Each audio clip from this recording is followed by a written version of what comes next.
আসসালামু আলাইকুম। আজকে আমি কাঁচা আম মাখা করব।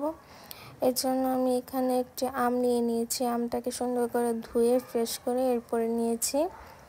এরপরে এখানে আমি সুন্দর করে আমটাকে ছিলে নেব। এখানে আমি আমটা ছিলে নিয়েছি। সুন্দর মতো আমটাকে ছিলে এখানে পরিবেশন করেছি। এরপর এটাকে আমি সুন্দর মতো আবার কুচি কুচি করে নেব আমটা। এরপর এই কুচি কুচি আমগুলো সুন্দর করে আমি বাটিতে নিয়ে নেব। একটা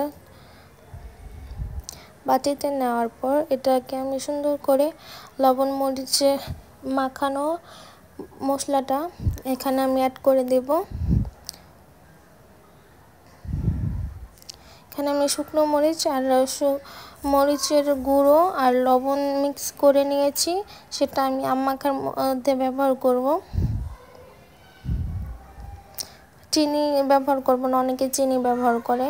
এখানে আমি টক আমটা খেতে চেয়েছি লবণ দিয়ে, এর জন্য এটাকে আমি শুধু লবণ মরিচের গুঁড়ো দিয়ে মিক্স করে নিচ্ছি একটু ঝাল ঝাল করে।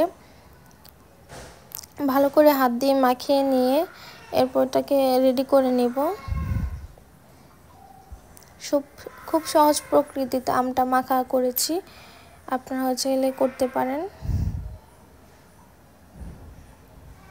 আমি একা খাবার জন্য খুব কম করেছি। সবাই ভালো থাকবেন। আল্লাহ হাফেজ।